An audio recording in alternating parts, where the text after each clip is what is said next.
আমি সচক্ষে দেখেছি মৌলানা ভাসানীর উত্তরসূরি হাদি ওসমানকে। তিনি বাংলাদেশকে ইনসাফের দেশ গঠন করার জন্য আহ্বান করেছিলেন। হাদি যে হত্যা হয়েছিল সেটা অপ্রত্যাশিত হয়েছিল। হাদি এমন একজন ছেলে, আমরা 70 বছর পূর্বে আমরা শুনেছিলাম মৌলানা ভাসানীর কথা, যিনি ইন্ডিয়ার বিরুদ্ধে কথা বলেছিলেন, যিনি বাংলার অধিকার নিয়ে কথা বলেছিলেন আমাদের রাজনৈতিক বরপুত্র শেরে বাংলা কে ফজলুল হক।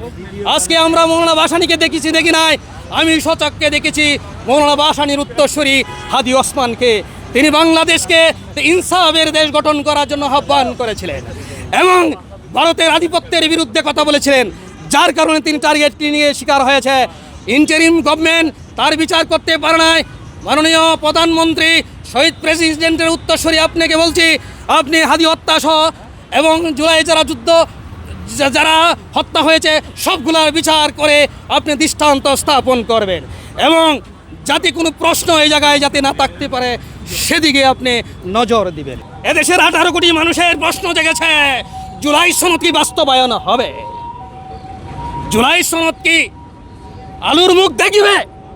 জুলাই সনদ নাকি জুলাই সনদ সেই জুলাই যোদ্ধাদেরকে সম্মানিত করা হবে কিনা, সেটা এদেশের 18 কোটি মানুষের প্রশ্ন। জনাব মাননীয় প্রধানমন্ত্রী তারেক রহমান, আপনি জুলাই সনদে শপথের ব্যবস্থা করেন এবং জুলাই সনদকে সামনে রেখে দেশ বিনির্মাণ করেন, তাহলে এদেশের 18 কোটি মানুষের চাওয়া এবং 18 কোটি মানুষের পাওয়া কি হবে? আশান্বিত হবে। দেশের মানুষ আশা নিয়ে বুক বেঁধে ছিল যে জুলাই সনদ বাস্তবায়ন হবে, আর যদি না হয় তাহলে এদেশের প্রত্যেকটি মানুষের সাথে প্রতারণা করা হবে। এটার জন্য দায়ী হয়ে যাবেন আপনি।